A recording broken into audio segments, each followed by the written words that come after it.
A ver, chicos, entonces, este es el tema con la primera ley de Newton. La primera ley de Newton habla de muchas cosas al mismo tiempo. Esa es un poco la razón por la cual no la estoy enunciando de frente. ¿Sí? La primera ley de Newton habla de muchas cosas y yo soy de la idea de presentar los conceptos de una manera un poco más ordenada.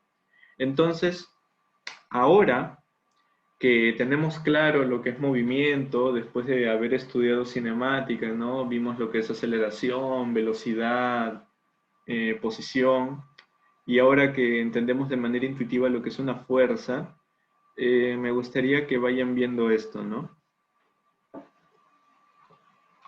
A ver, lo que estamos viendo es un cilindro apoyado sobre un cuaderno de color naranja, ¿ok? Así que quiero que me digan lo siguiente. Lo primero que voy a hacer es aplicar una fuerza, ¿sí? Lo voy a empujar. Aplico la fuerza de manera constante a lo largo de todo su movimiento. ¿Ok? Entonces el cilindro se mueve y en todo momento le estoy aplicando una fuerza. ¿Ok? Bien. Pero ahora quiero que observen algo. Ahora quiero que observen esto. Simplemente le voy a dar un empujón y el cilindro continúa moviéndose hacia la derecha, ¿se dieron cuenta? Veámoslo de nuevo. Empujo el cilindro y el cilindro se fue de largo. Entonces, la pregunta que yo les hago es, ¿por qué pasó eso? Es decir,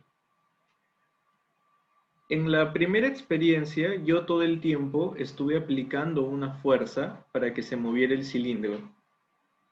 Pero en la segunda experiencia yo solo le apliqué una fuerza al cilindro en los primeros momentos y luego dejé de aplicarla, la retiré y el cilindro continuó moviéndose. ¿Qué conclusión pueden sacar ustedes a partir de lo que han visto? ¿Hace o no hace falta de una fuerza para que los cuerpos continúen con su movimiento? Quiero que me contesten en el chat. ¿Hace o no hace falta de una fuerza para que los objetos continúen moviéndose? Ojo con lo que estoy diciendo. No estoy preguntando si hace o no hace falta una fuerza para que un cuerpo comience a entrar en movimiento. No, no, no. No estoy preguntando eso. Yo estoy preguntando si hace o no hace falta una fuerza para que el cuerpo se siga moviendo. Los leo en el chat. Ya tengo algunas respuestas interesantes. Algunos me dicen que no hace falta de una fuerza para que el cuerpo se siga moviendo. Claro, eso es lo que todos nosotros hemos visto, ¿no? Todos nosotros hemos visto que el cilindro se estaba moviendo y en la primera situación ha tenido en todo momento una fuerza aplicada y en el segundo momento solo tuvo una fuerza aplicada en los primeros momentos y luego se retiró y a pesar de eso el cilindro continuó moviéndose. Esa propiedad, chicos, esa propiedad que ustedes observaron con el cilindro, la tienen en general todos los cuerpos que tienen masa, ¿ok? Y a esa propiedad que la tienen todos los cuerpos que tienen masa, se le llama inercia. Y quiero ser muy claro y muy incisivo en esto. Nosotros, los seres humanos, no entendemos por qué los cuerpos hacen eso, ¿ok? Si tú le preguntas a alguien ¿por qué el cilindro se sigue moviendo? La respuesta es no lo sé, simplemente lo hace. Y a esa propiedad la bauticé como inercia. Y es una propiedad que en general tienen todos los cuerpos que tienen masa. ¿Se ha entendido, chicos? Los leo en el chat. ¿Se ha entendido lo que acabo de decir?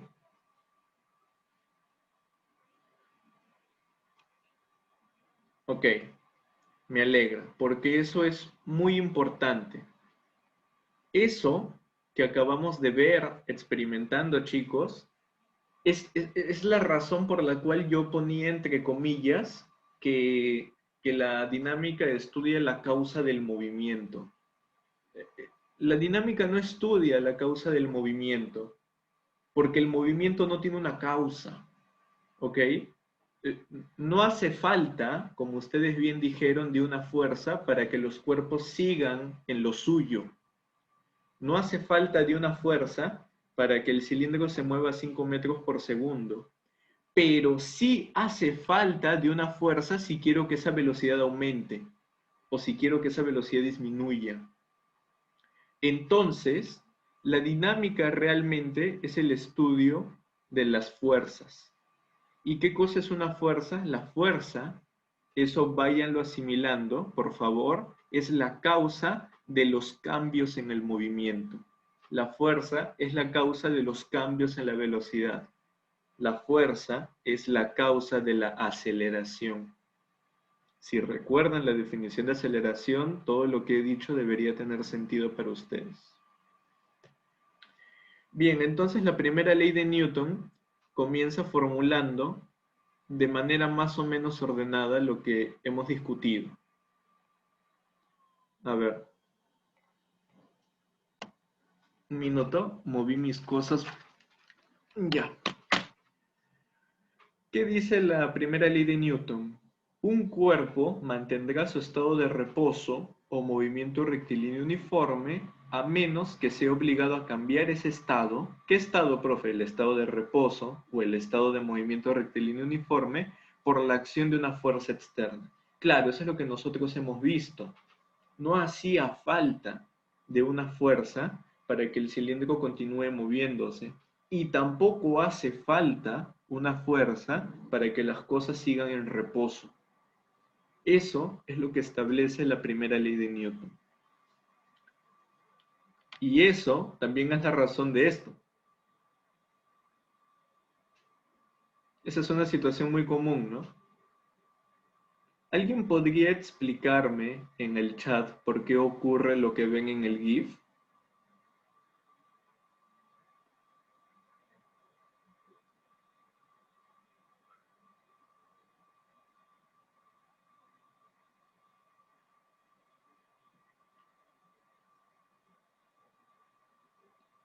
¿Por qué las personas que están sentadas en el autobús de pronto se vienen para adelante? Una vez más.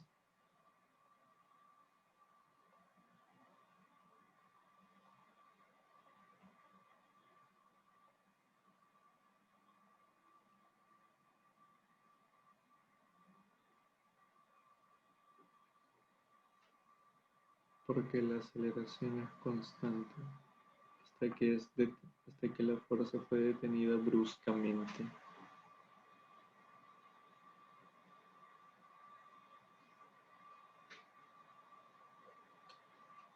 Porque la aceleración era constante hasta que la fuerza fue detenida bruscamente. Déjame pensar un momento esa respuesta.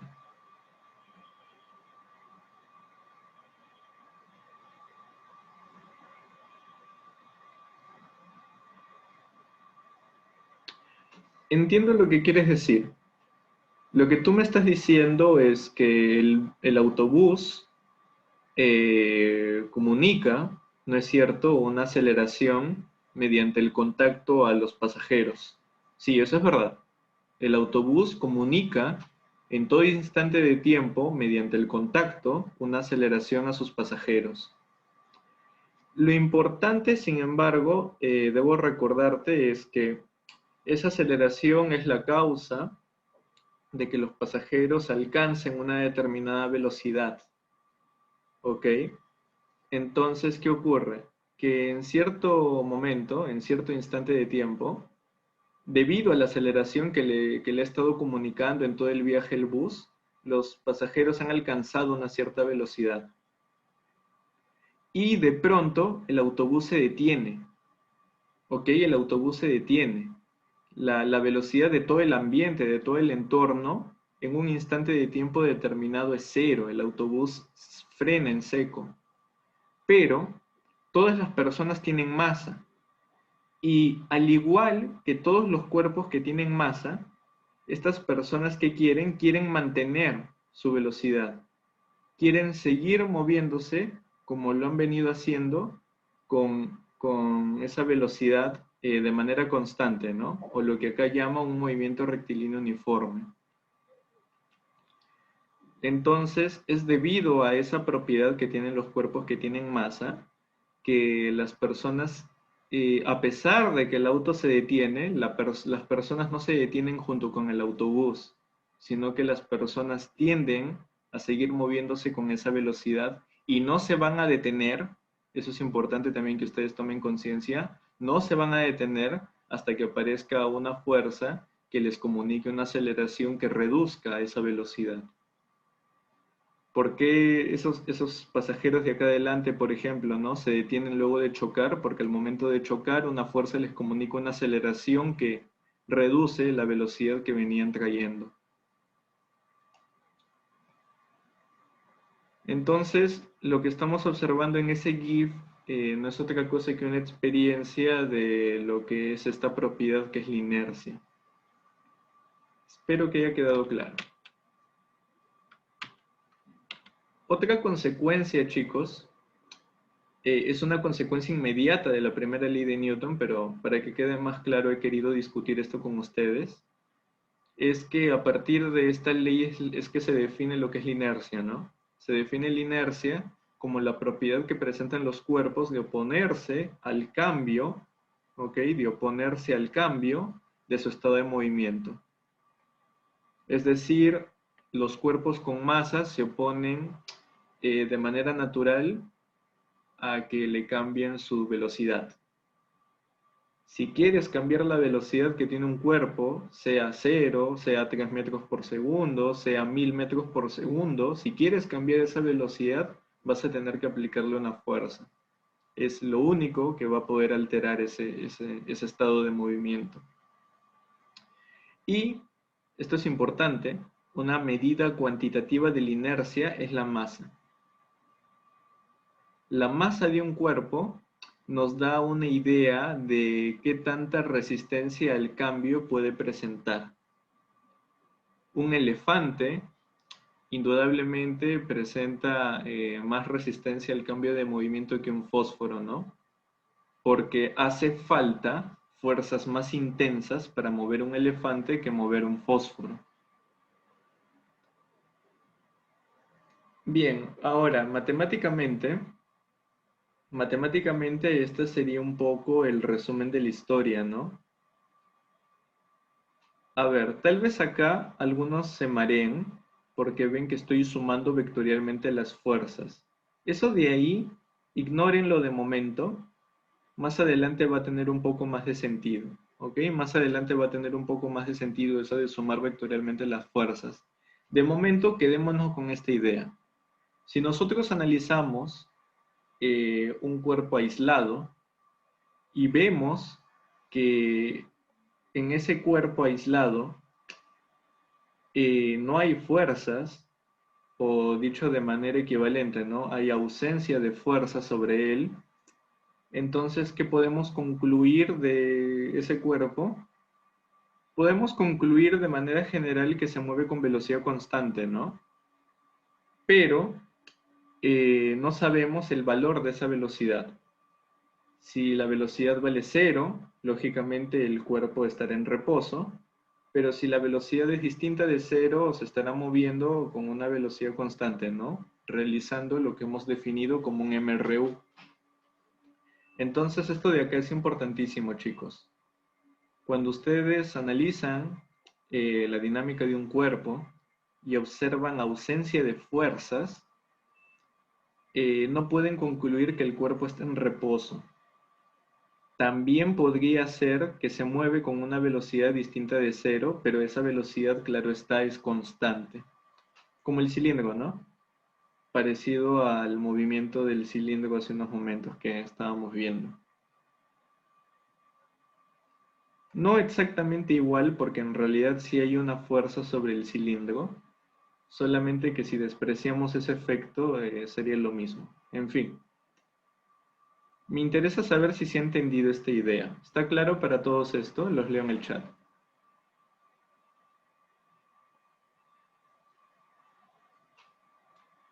Me interesa saber si se ha entendido que ante la ausencia de fuerzas hay dos posibilidades, ¿no? O bien el cuerpo se encuentra en reposo o bien se mueve con una velocidad distinta de cero, pero siempre de manera constante. Esto de acá de la sumatoria de fuerzas más adelante lo voy a explicar porque está conectado con un principio. Solo que ese principio se va a entender mejor más adelante. Bueno, me contestan que sí se entiende. Si se entiende, entonces voy a continuar. Bien, esta equivalencia de acá, chicos, tiene un nombre, ¿sí?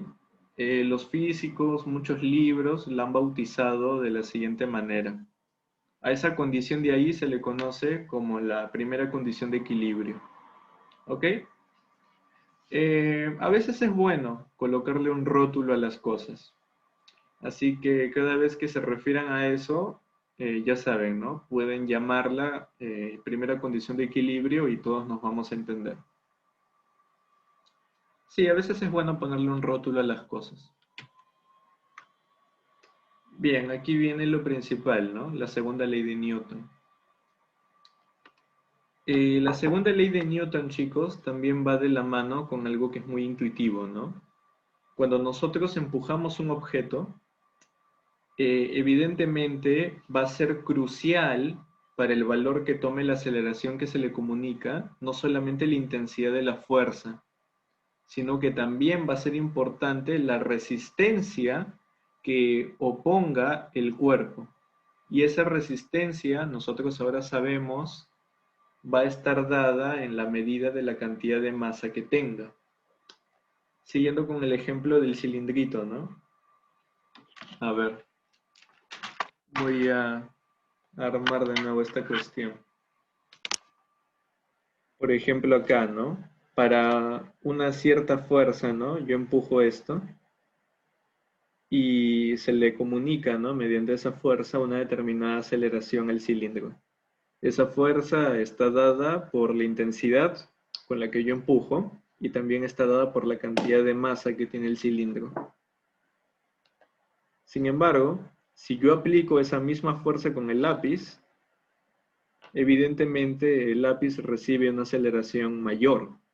¿Y a qué se debe eso? Eso se debe a que el lápiz presenta una menor resistencia al cambio que el cilindro. ¿Y esto por qué? Esto debido a su masa, ¿no? Tiene menos masa que el cilindro, por ende opone menos resistencia, por ende una misma fuerza provoca mayores aceleraciones. ¿Está claro eso de ahí, chicos? Me interesa que esté claro eso de ahí. Si eso está claro, entonces la segunda ley de Newton va a resultar muy intuitiva. Los leo en el chat.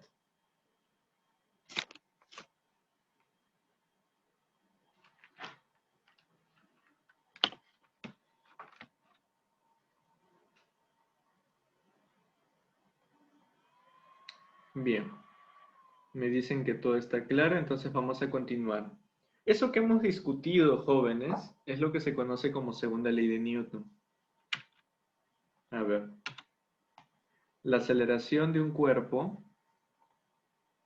es directamente proporcional a la fuerza resultante, es decir, mientras mayor sea la intensidad de la fuerza, mayor va a ser la aceleración, que actúa sobre él, e inversamente proporcional a la masa del cuerpo.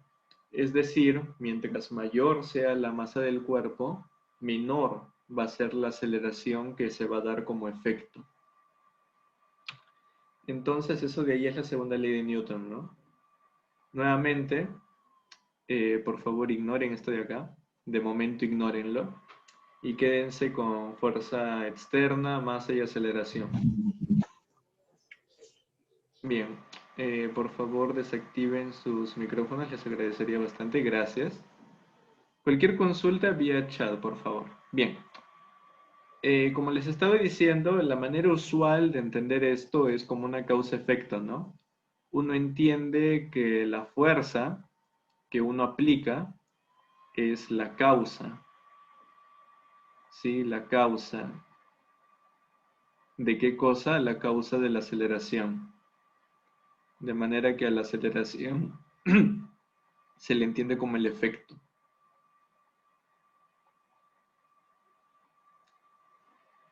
pero esta relación que es directa va a estar, digamos, controlada por la masa del cuerpo, ¿no?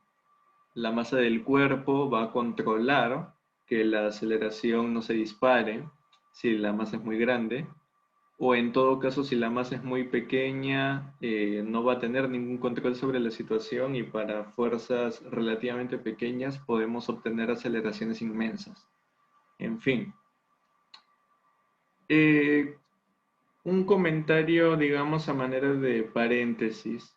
Si bien es cierto que esta es la manera más popular de entender la segunda ley de Newton, es decir, que la fuerza es la causa de la aceleración, eso no es, digamos, necesariamente verdad, ¿no?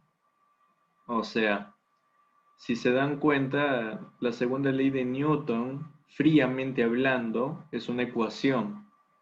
Y una ecuación no solamente es cierta de izquierda a derecha, una ecuación también es cierta de derecha a izquierda. De manera que también es válido, chicos, que ustedes razonen en sentido contrario, ¿no? También es válido que ustedes razonen que si un cuerpo presenta una aceleración es porque tiene que existir una fuerza.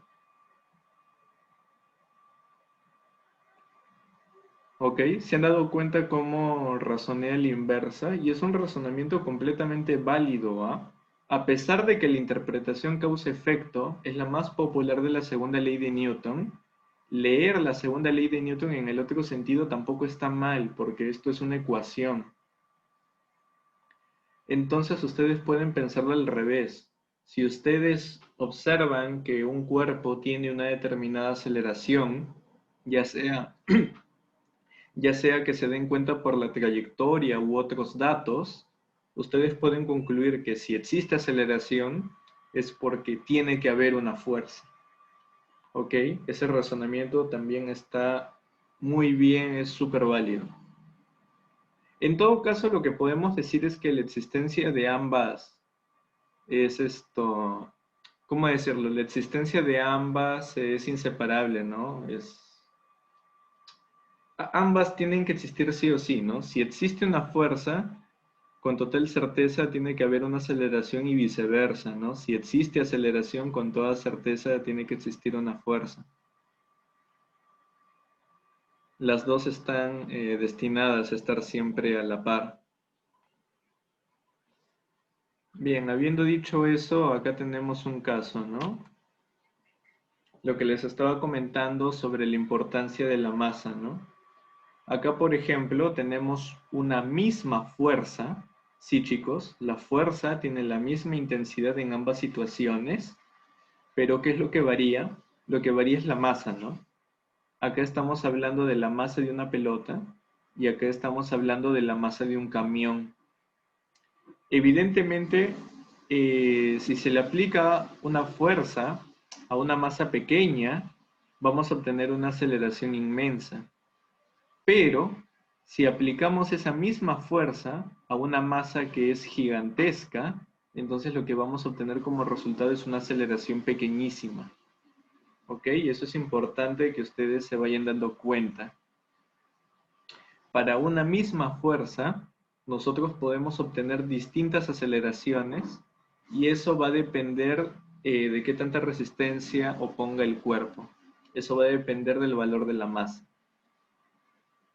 Bien. Otra cuestión interesante acá a analizar es que la segunda ley de Newton es una ecuación vectorial. Es una ecuación vectorial en donde tenemos la interacción de una fuerza externa, la masa del cuerpo sobre la cual se aplica la fuerza, y tenemos finalmente la aceleración que se le comunica al cuerpo. Esto es un vector, esto es un vector, y la masa es un escalar, la masa es un número. Y no solo eso, jóvenes, sino que la masa es un número positivo. Entonces, vectorialmente hablando, ¿esto qué significa? Si la masa siempre es positiva, ¿eso qué significa en términos vectoriales para la fuerza y la aceleración? Esto lo que significa, por favor, es que la fuerza y la aceleración siempre van a ser paralelas. La fuerza y la aceleración siempre van a compartir la misma dirección y el mismo sentido. ¿De dónde concluyo eso? De la segunda ley de Newton, ¿no? De leer de manera vectorial lo que dice la segunda ley de Newton, he llegado a esta conclusión que es de hecho una conclusión muy útil. Yo más adelante, a manera de tarea, de hecho, les voy a dejar un problema donde saber esto va a ser importante para la resolución. Así que es importante que vayan cayendo en la cuenta de estas cosas. Bien. A ver, vamos a ver otra cosa. Bien, ahora sí voy a tocar el tema de la sumatoria, ¿no? Que ha estado apareciendo hasta ahora y no les he explicado de dónde viene eso. Este es el asunto, chicos.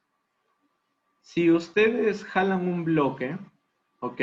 Como lo están viendo arriba, con una cuerda arriba y con otra cuerda de manera horizontal, el efecto que ustedes ocasionan sobre el bloque va a ser equivalente al efecto de jalarla con una fuerza que resulte ser la suma vectorial de las otras dos. Tal vez esto que les estoy contando resulte intuitivo, pero el asunto es este, chicos. El asunto es que este principio que les estoy contando no tiene por qué ser cierto. Entonces tenemos que aceptarlo y aunque les parezca mentira, no existe ningún fundamento teórico muy profundo que asegure que esto tiene que pasar en la realidad.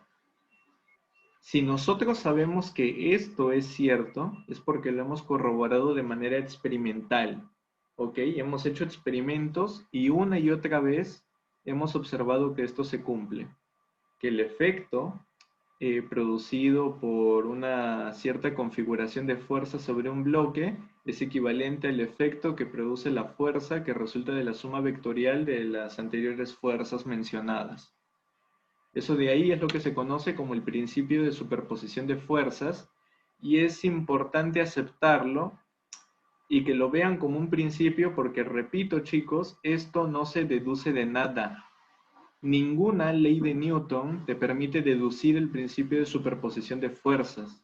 Eso es algo que nosotros aceptamos como un principio porque lo hemos visto experimentalmente una y otra vez y se cumple. Ese principio es muy útil y es lo que nos permite elaborar las leyes de Newton de maneras más interesantes como la que están viendo acá con la sumatoria, ¿no? Esto de acá que dice, esto de acá lo que está diciendo es, mira, ya no tienes que pensar en los modelos físicos de manera aburrida con una sola fuerza en juego. Ahora puedes pensar en un sistema físico en el cual a una partícula le afecta toda una configuración de fuerzas y aún así vas a poder saber cuál es la aceleración total que afecta a la partícula simplemente sumando vectorialmente a todas esas fuerzas. Y esa suma vectorial, de hecho, se le conoce como fuerza resultante, ¿no? Así es como se le bautiza. A esa suma vectorial de todas las fuerzas involucradas en un sistema, ¿no? Para una misma partícula se le conoce como la fuerza resultante que sufre la partícula. Bien, y lo mismo para el enunciado de la primera ley de Newton, ¿no? Esto de acá también nos dice algo muy poderoso, ¿no? Antes, nuestra primera ley de Newton solamente estaba enunciada cuando teníamos ausencia de fuerzas. Ahora podemos plantear nuestra primera ley de Newton de una manera más interesante. Ahora lo que yo te puedo decir es, oye, no solamente esto de acá va a ser cierto cuando haya ausencia de fuerzas, también va a ser cierto cuando tengamos una configuración de fuerzas que vectorialmente suman cero. ¿Ok? Entonces, el principio de superposición de fuerzas es importantísimo porque si lo quieren ver de esa manera nos permiten actualizar nuestras leyes de Newton, ¿no? Antes estábamos en la primera ley de Newton versión 1.0 y ahora estamos en la primera ley de Newton versión 2.0. Ahora sabemos que el reposo, el movimiento rectilíneo uniforme, no solamente van a ocurrir cuando un cuerpo esté en ausencia de fuerzas, sino que también van a ocurrir cuando haya fuerzas, pero vectorialmente todas estas suman cero. Y con la segunda ley de Newton lo mismo, ¿no? Ahora, no solamente estamos en la capacidad de determinar la aceleración para una sola fuerza, sino que ahora estamos en la capacidad de analizar la aceleración para un cúmulo de fuerzas y lo único que tenemos que hacer es sumarlas vectorialmente y considerar esa como la única presente. Esto de aquí que acabo de explicar, ¿se ha entendido, chicos? Los leo en el chat.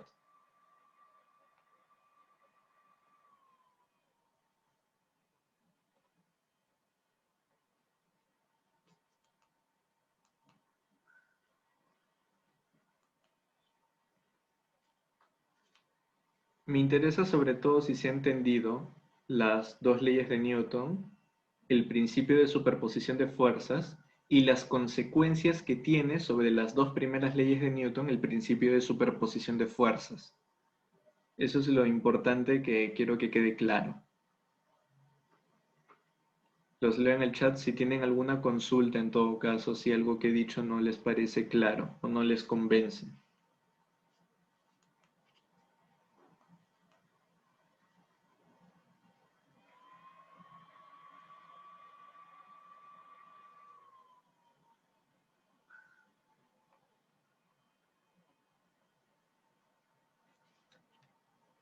Si todo está claro, también me interesa escuchar esas opiniones. En general, a mí me interesa escucharlos mucho.